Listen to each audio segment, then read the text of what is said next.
అయోధ్యలో రామయ్య మందిరం నిర్మించుకోవాలని ప్రతి హిందూ కలనే దానికి ఒక పెద్ద ఉద్యమమే చేసిర్రు. మొత్తానికి సాధించుకున్నాం. ఇక ఇప్పుడు అయోధ్యలో కొలువు తీరిన బాలరాముడి దర్శనం చేసుకోవాలని కూడా అందరు ఈ నుంచి పయనమవుతున్నారు. ఇక ప్రజెంట్ నేను ఇందూరు రైల్వే స్టేషన్లో ఉన్న. ఇక్కడ నుంచి కూడా చాలా మంది రామయ్య భక్తులు, కరసేవకులు వీళ్ళందరూ కూడా బయలుపెడుతున్నారు. సో దాదాపు ఎంతమంది వెళ్తున్నారు అండ్ దాంతోపాటు స్వామివారి దర్శనానికి వెళ్ళడం ఎట్లా అనిపిస్తుంది, ఇట్లాంటివన్నీ కూడా తెలుసుకుందాం. ఎందుకంటే ఇవాళ దర్శనం పోయేటోళ్ళు గతంలో కరసేవకు కూడా వెళ్ళిండ్రు, చాలా మంది చందాలకు కూడా వెళ్ళిండ్రు అండ్ దాంతోపాటు సేవకు కూడా వెళ్ళిన వాళ్ళు ఉన్నారు. ఇంకా చెప్పాలంటే మన తెలంగాణ నిధి సేకరణలో 2వ స్థానం, ఇది కూడా మనకి ఎరకనే కదా. సో ఇప్పుడు ఇక్కడ నుంచి వెళ్ళే వాళ్ళతో ఒక్కసారి మనం మాట్లాడదాం. ఇక ప్రజెంట్ నాతోటి ఈ అయోధ్య ట్రావెలింగ్ సంబంధించిన ఇన్ఛార్జ్ రాజేషన్ ఉన్నాడు, ఒక్కసారి మాట్లాడదాం. మొత్తానికి మన కళ నెరవేరింది, ఇవాళ దర్శనానికి వెళ్తున్నాం.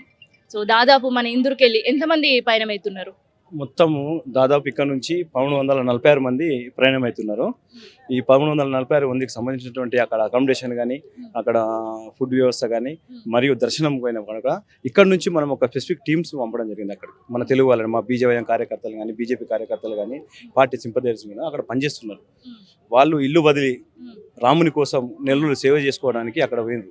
అక్కడ చాలా మంది చాలా కష్టపడుతూ ఎవరు ఇక్కడ ఇబ్బంది జరిగినా కొంచెం మన కార్యకర్తలకు పోయిన వాళ్ళకు కూడా చిన్న ఇబ్బంది హాస్పిటల్లో కానీ మన ఇబ్బంది జరిగినా కూడా పోయి దగ్గర నుండి చేయించడము, ప్లస్ అక్కడ దర్శనం చేయించడము, అకామిడేషన్ అక్కడ ఉన్నటువంటి ప్రాంతాలకు తీసుకెళ్లడము, రాముని దర్శించుకొని తిరిగి వచ్చేంత వరకు కూడా వాళ్ళకు సెక్యూరిటీగా ఉంటూ వాళ్ళందరూ కూడా సేవ చేస్తారు. వారికి కూడా మా తరపున ప్రత్యేకమైనటువంటి ధన్యవాదాలు. మరియు ఇక్కడ నుంచి కూడా పోయే వాళ్ళు కూడా ఎప్పుడైతే గతంలో కరసేవకు వెళ్ళిన వారు ఉన్నారు, కరసేవకు వెళ్ళి వచ్చిన వాళ్ళు చనిపోయిన వాళ్ళ కొడుకులు కూడా వాళ్ళు రాముని మా నాన్న సేవ చేసి అడిగింది, మా నాన్న రుణాన్ని నేను ఇప్పుడు నా రూపంలో చూసుకోవడానికి నేను పోయి దర్శనం చేసుకొని మా నాన్న ఆత్మీయ శాంతి కలగాలని కూడా వారు కూడా గట్టిగా రావడం జరుగుతుంది. వారు కూడా గట్టి ప్రయత్నంతో వాళ్ళందరూ కూడా మాకు టికెట్లు ఫస్ట్ ఇవ్వండి, మేము సాక్రిఫై చేసిన ఫ్యామిలీస్ ఉన్నాయి కాబట్టి అటువంటి వాళ్ళకు కూడా ఏదైతే అయోధ్యకు అప్పుడు కరసేవకు వెళ్ళిన వాళ్ళు ఉన్నారో మొట్టమొదటిగా వారికే ప్రయత్నం ఇస్తున్నారు, వారికే అవకాశం ఇస్తూ పర్యటిస్తూ వారిని పంపించడం జరుగుతుంది.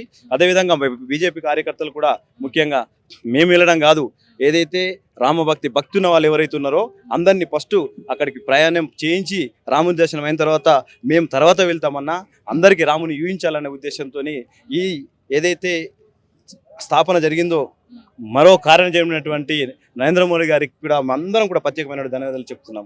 ఆయన కృషి వల్లనే ఈరోజు మేమందరం కూడా మన రాముని మనం చూడగలుగుతున్నాం. మనం ఇంట్లో ఒక సపోజ్ చెప్తున్నా ఒక చిన్న దావతో లేదంటే ఒక సత్యనారాయణ స్వామి వ్రతమే జయించుకున్నాం అనుకో, ఒక 50 మందిని గ్యాదర్ చేసుడే మస్తు కష్టమైన పని. అది ఒక 2 రోజులు 3 రోజుల నుంచి చెప్పుకుంటే ఒక వారం రోజుల నుంచి అయితేనే అయ్యే పని. కానీ ఇక్కడ దాదాపు 1300 మందిని గ్యాదర్ చేసి పంపించడం అనేది ఒక పెద్ద టాస్క్. ఎన్ని రోజులు పట్టిందన్న మీకు? మాకు వాస్తవంగా మేము అనుకున్నాక 10 రోజుల లోపే అయింది ఇదంతా. వాళ్ళు మేము వెంటనే చెప్పగానే మాకు 1146 మంది కాదు, మాకు 10,000 మంది ఫోన్ చేసారు మేము వెళ్తాం అని చెప్పేసి. మాకు ఇప్పుడు ఆప్షన్ లేక మరి కానీ చెప్పడం జరిగింది ఇంకా ట్రైన్స్ ఉన్నాయి, ఆస్థా పేరు మీద ఏదైతే నరేంద్ర మోడీ గారు ప్రవేశపెట్టారో ప్రత్యేకమైనటువంటి ట్రైన్లు ఇవన్నీ కూడా రద్దు కావు, మీరందరూ కూడా వెళ్తారు, మీరు దయచేసి ఓపిక పెట్టండి. మనం షెడ్యూల్ వైజ్ ఎవరి పేస్ వైజ్ పంపుదాం అందరినీ, మనం అందరం కూడా కోఆపరేట్ చేయాలని చెప్పేసి అందరికీ నేను విజ్ఞాపించడం జరిగింది. ఇది ఎన్నో విడత మరి ఇడికెళ్ళిపోవడం? ఇది ఫస్ట్ విడత, నిజామాబాద్ పార్లమెంట్ అనేది ఫస్ట్ విడత. అదేవిధంగా ఇంకో కొందరిని కూడా 18th కొరుట్ల నుంచి కూడా ఇంకో ట్రైన్ ఉంది, అది కూడా వివిధ క్షేత్రాలకు సంబంధించిన వాళ్ళు కూడా అక్కడ నుంచి 18th అక్కడ నుంచి వెళ్తున్నారు. మళ్ళీ ఈ సెకండ్ ఫేజ్ కూడా మళ్ళీ నెల రోజుల్లో తిరిగి మళ్ళీ సెకండ్ ఫేజ్ స్టార్ట్ అవుతుంది.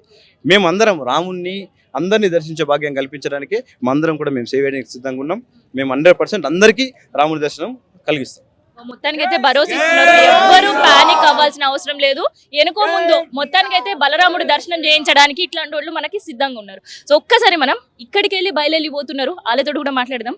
సో ఉడత భక్తి మనం విన్నాం వారధి నిర్మించేటప్పుడు, ఇప్పుడు అట్లనే వాళ్ళకుండే వాళ్ళ భక్తిని ఇక్కడ నుంచి బలరాముడి సేవకు పంపించడము, దర్శనం పంపించడం కూడా ఒక సేవగా భావించే ఇది ముందు నిలబడి చేస్తున్నారు.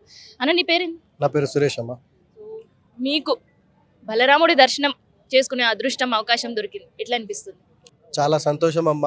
గతంలో మనము మా యొక్క పూర్వీకులు కానీ మాకంటే పెద్దవాళ్ళు కానీ మాకు అనేక సార్లు చెప్పారు, కరసేవకులుగా ఆ యొక్క రామ మందిరం నిర్మాణం కోసం వారి ప్రాణత్యాగాన్ని సైతం చేసి వాళ్ళ ప్రాణాలని బలిదానాలని ఇచ్చినటువంటి ఒక చరిత్ర కలిగినటువంటి యొక్క మేధావులు వాళ్ళ యొక్క ప్రాణత్యాగాన్ని అర్పించి ఈరోజు 500 సంవత్సరాల తర్వాత ఈ యొక్క భవ్య బాల రామ మందిర నిర్మాణాన్ని ఈ యొక్క దేశ యొక్క మరో కారణ జన్ముడు ఈ యొక్క నరేంద్ర మోడీ గారి చేతుల మీదుగా ప్రాణప్రతిష్ఠ జరిగింది.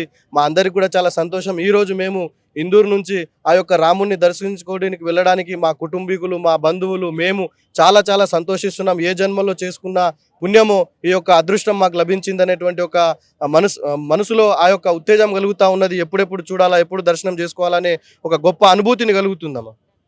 అన్న మీకు అవకాశం వచ్చింది వెళ్ళడానికి, మీ కుటుంబ సభ్యులు ఏమంటున్నారు?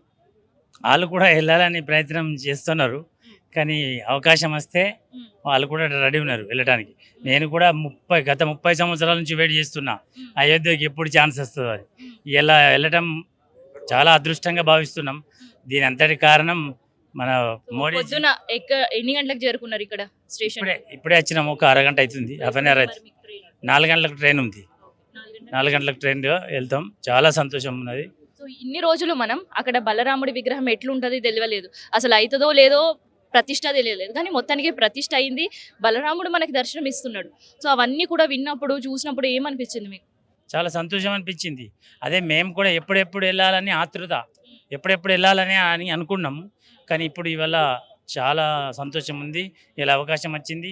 దీనికి కారణం అయితే ఇక మనం చెప్పే అవసరం లేదు, మన ప్రధానమంత్రి మోడీజీ గారి కృపతోనే ఇదంతా నెరవేరబోతుంది. నెరవేర్చి ఇలా ఫస్ట్ ట్రైన్ మనం నిజామాబాద్ జిల్లా నుంచి ఫస్ట్ మన పార్లమెంట్ నుంచి ఫస్ట్ ట్రైను మన అరవింద్ అన్న గారు ప్రయత్నం చేసి 4 గంటల, ఇప్పుడు 4 గంటలకు ఉన్న ట్రైను అదే సికింద్రాబాద్ నుంచి ఉన్న ట్రైన్ నిజామాబాద్ నుంచి వేసిండు అరవింద్ అన్న. నిన్ననే చేంజ్ చేసి మాట్లాడిందంటే ఇంకా గొప్ప విషయం. లేకపోతే మేము సికింద్రాబాద్ వెళ్ళి మళ్ళీ అక్కడి నుంచి చాలా ఇబ్బందులు వస్తుండేనేమో, కానీ ఇక్కడ నుంచి డైరెక్ట్ వెళ్ళి రేపు మళ్ళీ తిరిగి ఇక్కడికే చేరుకుంటుందని నిన్ననే కలిసినాం చెప్పిండు కూడా అరవింద్ అన్న. 5 రోజులు మొత్తం ప్రయాణం, తిరుగు ప్రయాణం వరకు 5 రోజులు పడుతుంది. 5 రోజులు. సో ఇది మొత్తానికి ఇందూరుకి వెళ్ళి మొట్టమొదటి ట్రైన్ అయోధ్యకి ఇవాళ ఇక్కడ నుంచి ప్రారంభం కాబోతుంది. దానికి సంబంధించి చూస్తున్నాం కదా, కరసేవకులు కావచ్చు, భక్తులు కావచ్చు, అందరూ కూడా ఎదురు చూస్తున్నారు. ఎప్పుడో 4 గంటలకు ఇక్కడ నుంచి ట్రైన్ ఉంటే ముందుగానే ఎప్పుడెప్పుడు ట్రైన్ వస్తుందా, ఎప్పుడు ఆ బలరాముడిని దర్శనం చేసుకోవాలా, అయోధ్యకు చేరాలా అని చెప్పేసి ఆతృతతో అయితే ఎదురు చూస్తున్నారు. సో ఇది ఇందూరు రైల్వే స్టేషన్ దగ్గర ఉండే సిచ్యువేషన్. కెమెరా పర్సన్ శేఖర్తో నేను మీ కావ్య, నిజామాబాద్ నుండి.